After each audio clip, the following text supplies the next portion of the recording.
معاملہ خراب ہو جاتا ہے۔ یہ جو عدم توجہ ہے اسی کو غفلت کہتے ہیں، اور جب انسان کے مزاج پر غفلت طاری ہوتی ہے اور غفلت اس پر پوری طرح غلبہ کر لیتی ہے تو پھر اس کی زرخیز زمین کو وہ بنجر کرتی ہے۔ غفلت انسانی دل کے لیے بڑی نقصان دہ چیز ہے اور انتہائی تکلیف اور ضرر کا باعث ہے۔ دلوں پر جو قحط نازل ہوتا ہے، قحط، ویران ہو جاتے ہیں دل، اور جو دلوں پر خشکی نازل ہوتی ہے کہ طبیعتیں خشک ہو جاتی ہیں، یہ غفلت کی وجہ سے ہوتی ہے۔ جو لوگ غافل ہو جاتے ہیں نا، اپنے معاملات کا دھیان نہیں رکھتے، دیکھیں نا، آپ کو کھانا کھاتے بھی غافل نہیں ہونا چاہیے۔ اگر کھانا بھی غیر معتدل کھا لیا جائے تو وہ انسان کی طبیعت کے لیے باعث ضرر بن جاتا ہے، نقصان کا باعث بنتا ہے۔ بات کرتے ہوئے بھی غافل نہیں ہونا چاہیے، کئی دفعہ جملے ایسے نکل جاتے ہیں جو انسان کے لیے پھر شرمندگی کا باعث بنتے ہیں۔ انسان کو غافل ہو کر کوئی کام نہیں کرنا چاہیے، غافل ہو کر، مدہوش اور بے ہوش ہو کر نہیں۔ غفلت دل کو ویران کرتی ہے، طبیعت میں خشکی لاتی ہے۔ غافل کبھی نہ بنے۔ قرآن مجید فرقان حمید نے ارشاد فرمایا کہ اقترب للناس حسابہم، فرمایا لوگوں کے حساب کا وقت قریب آ گیا، وہم فی غفلت معرضون، اور وہ ابھی بھی غفلت میں منہ پھیرے ہوئے ہیں۔ ٹائم آ گیا حساب دینے کا، لیکن وہ ابھی بھی غافل ہیں۔ ہمارے جو زیادہ تر نقصان زندگی میں ہوئے ہیں وہ صرف ہماری غفلت کی وجہ سے ہوئے۔ ہم نے چیزوں پر توجہ نہیں دی، چیزیں گڑبڑ ہو گئیں۔ جس آدمی نے پھول لگائے ہوں، پھل لگائے ہوں، کھیتی لگائی ہو، وہ دانہ ڈال کے پانی دے کے فارغ نہیں ہو سکتا، اسے توجہ کرنی پڑتی ہے۔ اور کسی نے کہا تھا مالی جیندے ہون تو پھر بوٹے سوکھدے نہیں۔ اگر موجود ہونا ان کو سینچنے والا، رکھوالی کرنے والا، تو پھر ان کی جڑیں کبھی خشک نہیں ہوا کرتی۔ ہماری جو غفلتیں ہیں یہ بڑی ضرر کا باعث ہیں، نقصان کا باعث، اور مجبوری معاف ہوتی ہے، غفلت معاف نہیں ہوتی۔ اسکول میں پڑھتے تھے، مدرسے میں پڑھتے تھے، تو ایک مجبوری ہو گئی جی، خدا نہ خواستہ گھر میں کوئی پریشانی ہو گئی تو اساتذہ اس پر سزا نہیں دیتے۔ کوئی خوشی کا موقع ہے گھر میں، فیملی میں کسی کی شادی ہے، اساتذہ اس پر سزا نہیں دیتے۔ لیکن اگر کبھی پتہ چلتا تھا نا کہ یہ گھر سے تو آیا تھا لیکن مدرسے نہیں آیا، یہ اسکول نہیں آیا، رستے میں غافل ہو گیا، تو یہ بات خوفناک تھی۔ یہ قابل سزا جرم تھا کہ تو غافل ہو گیا اپنی پڑھائی سے، تو گھر سے آیا اور یہاں نہیں آیا۔ غفلت قابل سزا ہوتی ہے، مجبوری کی معافی ہوتی ہے۔ ہمارا آج کل جو مسئلہ ہے وہ غفلت کا ہے۔ ڈھیر سارے لوگ ہیں، سمجھدار بھی ہیں، سیانے بھی ہیں، معاملہ فہم بھی ہیں، باشعور بھی ہیں، تعلیم کی ڈگریاں بھی رکھتے ہیں، لیکن اگر ان کی زندگیوں کی تکلیفوں کو دیکھا جائے اور بے آباد روح کو دیکھا جائے اور سجدوں سے ان کی دوری کو دیکھا جائے تو ایک ہی بات سمجھ میں آتی ہے کہ پتہ سارا ہے لیکن لے ڈوبی ہے غفلت، توجہ نہیں کی۔ لائق بچہ بھی نالائق ترین زندگی گزارتا ہے، اس لیے کہ اس کے لائق ہونے کے ساتھ ساتھ اس کا توجہ کرنا بھی تو ضروری ہے نا۔ نرے لائق کا کیا فائدہ اگر وہ محنتی نہیں، اگر وہ توجہ ہی نہیں کرتا، اپنا سبق دھیان سے سنتا پڑھتا ہی نہیں، تو بھی جتنا مرضی لائق ہو پیچھے رہ جائے گا۔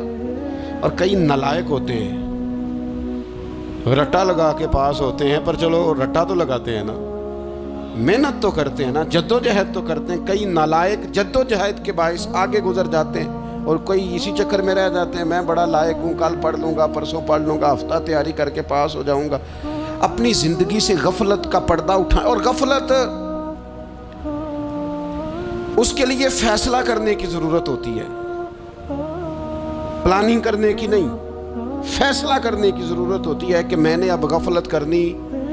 ہم نہ جب بھی کوئی پروگرام بناتے ہیں تو منصوبہ بندی شروع کر دیں، منصوبہ بندی نہ کریں، فیصلہ کریں، کہیں کہ میں نے غافل نہیں ہونا۔ غفلت غرق دنیا کا نام ہے۔ اپنے آپ کو غفلت سے بچائیں۔ آپ دیکھیں حضرت کعب بن مالک رضی اللہ تعالیٰ عنہ فرماتے ہیں، بخاری میں موجود ہے، فرماتے ہیں کہ جنگ میں پیچھے رہ گیا تھا، میرا خیال تھا کل چلا جاؤں گا، گھوڑے اور سواریاں میرے پاس تیز ہیں، مضبوط ہیں، پرسوں چلا جاؤں گا، تیزی سے بھاگ کے میں پہنچ جاؤں گا، میں قافلے کے ساتھ شامل ہو جاؤں گا، لیکن بس تھوڑی سستی ہو گئی، ذرا غفلت ہو گئی۔ آپ فرماتے ہیں جب سب لوگ چلے گئے حضور علیہ السلام کے ساتھ جہاد میں اور میں پیچھے رہ گیا، تو پھر جب چند دن گزر گئے اور محبوب کے واپس آنے کا ٹائم ہو گیا، تو اب میں غور کرتا سمجھتا تو مجھے مدینے میں یہاں بزدل لوگ نظر آتے، اور کون نظر آتے؟ جو منافق تھے، وہ منافق بزدل دکھائی دیتے، یا مجھے عورتیں اور بچے دکھائی دیتے۔ میں پریشان ہوا، حضور واپس آ گئے، جنہوں نے بہانے کیے تھے نا منافقین نے، یہ مجبوری تھی اس لیے نہیں جہاد پہ گئے، یہ جنہوں نے بہانے کیے تھے انہیں مل گئی معافی، اور میں نے سچ بولا، میں نے کہا یا رسول اللہ میں غافل ہو گیا تھا۔ اب کہتے ہیں میں نے جب کہا نا حضور سستی ہو گئی تھی، ذرا غفلت ہو گئی، تو بندہ محبوب سے غافل ہو جائے، بندہ وہیں سے غافل ہو جائے۔ جو دم غافل سو دم کافر، سانو مرشد اے ہو پڑھایا۔ جب کہا نا حضور وہ غلطی ہو گئی، کوئی مجبوری نہیں تھی، تو فرماتے ہیں باقیوں کو معافی مل گئی، میرے ساتھ حضور ناراض ہو گئے۔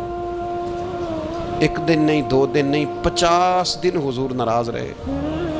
مدینے کی گلیوں نے مجھے پہچاننا چھوڑ دیا، در و دیوار سے مجھے یوں لگتا تھا کہ میں پردیسی ہوں۔ فرماتے ہیں میں مسجد میں آتا تھا، میں جب محبوب کو دیکھتا تو حضور رخ انور پھیر لیتے، اور مجھے پتا تھا جب میرا چہرہ ادھر ادھر ہوتا تو پھر کریم رحمت کی نظر فرماتے ہیں 50 دن مسلسل۔ پھر مجھے حکم ہوا کہ بیوی بھی بھیج دو، میکے بچے بھی بھیج دو، ننہال یعنی تنہا رہ جاؤ۔ فرماتے ہیں وہ میں نے قید تنہائی کاٹی، لیکن شکر اللہ کا یہ ہے کہ میں سچا تھا، بس ذرا بھول گیا تھا، بس ذرا غفلت ہو گئی تھی۔ تو فرماتے ہیں پھر اللہ تبارک و تعالیٰ نے میرے اوپر فضل یہ فرمایا کہ میری توبہ کا اعلان رب نے قرآن مجید میں فرمایا۔ تو غافل نہ بنے کبھی بھی، ہمارا نہ مسئلہ یہ ہے، اور آپ نے ناراض نہیں ہونا۔ ڈھیر سارے لوگ غافل ہو جاتے ہیں،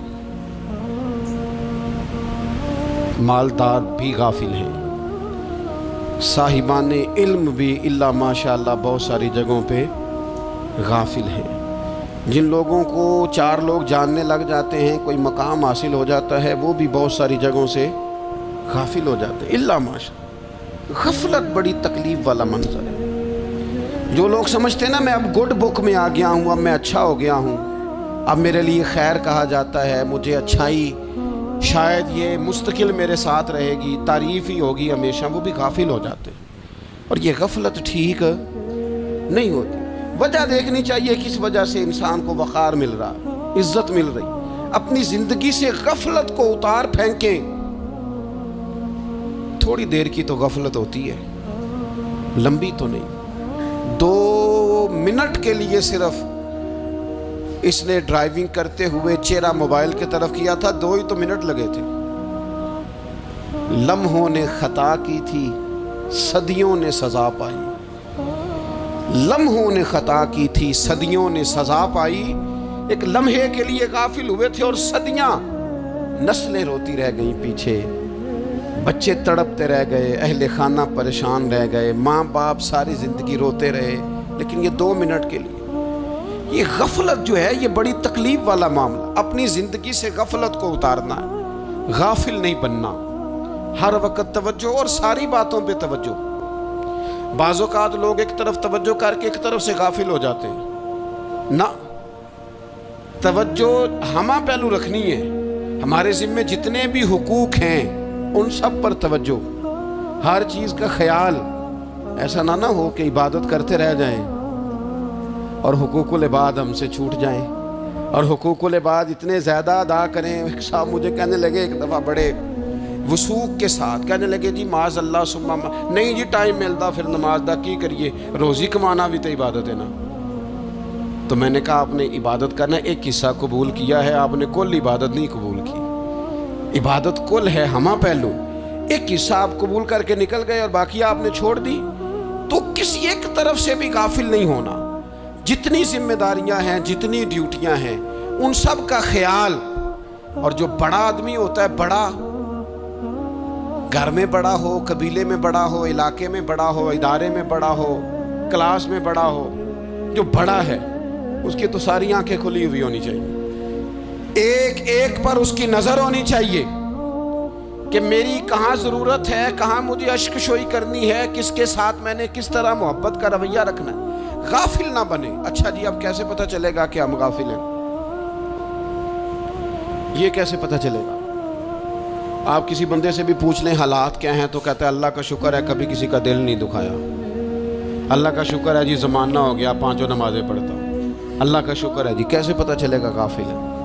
پہلی علامت ہمارے علماء اور صوفیاء نے غافل بندے کی لکھی ہے۔ اس آئینے میں میں نے اور آپ نے اپنا آپ دیکھنا ہے۔ غافل بندے کی پہلی علامت یہ ہوتی ہے کہ وہ دنیاوی کاموں میں چست ہوتا ہے اور اللہ اور اس کے رسول کی فرما برداری میں سست ہوتا ہے۔ یعنی نماز کے وقت تو اسے نیند ستاتی ہے، پریشانی ہوتی ہے، لیکن اگر کسی جگہ مال مل رہا ہو، پیسے مل رہے ہوں، وہاں جانا ہو تو پھر اسے کوئی چیز بھی تنگ نہیں کر۔ دنیاوی کاموں میں چست ہوگا، یعنی ٹی وی کے آگے، موبائل کے آگے وہ گھنٹوں بیٹھا ہوا ہے، اور اگر اسے 25 منٹ قرآن پاک سننا پڑ جائے، اگر اسے 20 منٹ دینی محفل میں بیٹھنا پڑ جائے، اگر اسے کہا جائے کہ تو 20 رکعت نماز نفل ادا کر، دنیاوی کاموں میں چست ہے، دینی کاموں میں، یہ غفلت کی پہلی علامت۔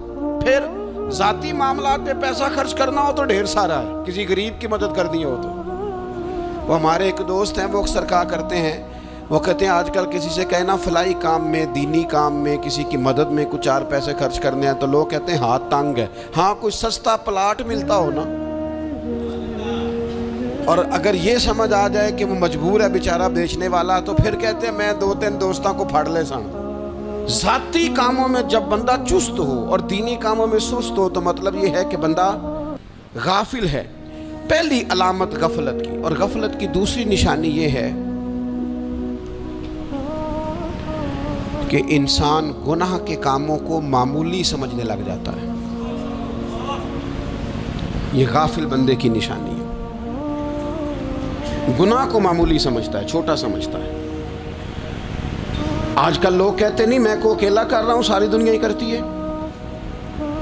اور جناب کیا ہو گیا اگر یہ غلطی ہو گئی تو بندے سے ہو ہی جاتا ہے۔ گناہ کو معمولی سمجھنا، چھوٹا سمجھنا، اور کہنا پھر کیا ہو گیا ہے، انسان سے غلطی ہو جاتی ہے۔ آپ دیکھ لیں کہ سینکڑوں بیسیوں گناہوں کا بوجھ ہمارے سروں پہ ہوتا ہے، لیکن کوئی ہمارا دبدبہ ہے، کوئی ہماری گفتگو ہے، کوئی ہمارے جملوں میں خود پسندی ہے، کوئی ریاکاری ہے، کوئی تصنع ہے۔ یہ غافل بندے کی علامت ہے۔ نبی اکرم صلی اللہ تعالیٰ علیہ وآلہ وسلم نے فرمایا مومن اپنے گناہوں کو پہاڑ کی طرح سمجھتا ہے۔ یہ بخاری میں حدیث ہے۔ مومن پہاڑ کی طرح جانتا ہے اور وہ ڈرتا ہے کہ کہیں وہ پہاڑ اس کے اوپر گر نہ جائے، یعنی کہیں مجھے میرے گناہ کی سزا نہ مل جائے۔ چھوٹے گناہ کو بھی پہاڑ جانتا ہے، یار مجھ سے غلطی ہو گئی، مجھے ٹھیک کر لینی چاہیے، مجھے معافی لے لینی چاہیے، مجھے توبہ کر لینی چاہیے۔ مومن اپنے اوپر گناہ کو پہاڑ کی جانب سمجھتا ہے۔ اور حضور علیہ الصلوۃ والسلام فرماتے ہیں کہ یہ جو فاسق اور فاجر ہوتا ہے نا، اللہ کا نافرمان، یہ گناہ کو مکھی کی طرح سمجھتا ہے۔ یہ سمجھتا ہے میں نے اشارہ کرنا ہے، مکھی نے اڑ جانا ہے۔ مومن کی علامت یہ ہے کہ وہ پہاڑ جانتا ہے، اگر غلطی ہو جائے تو پہاڑ۔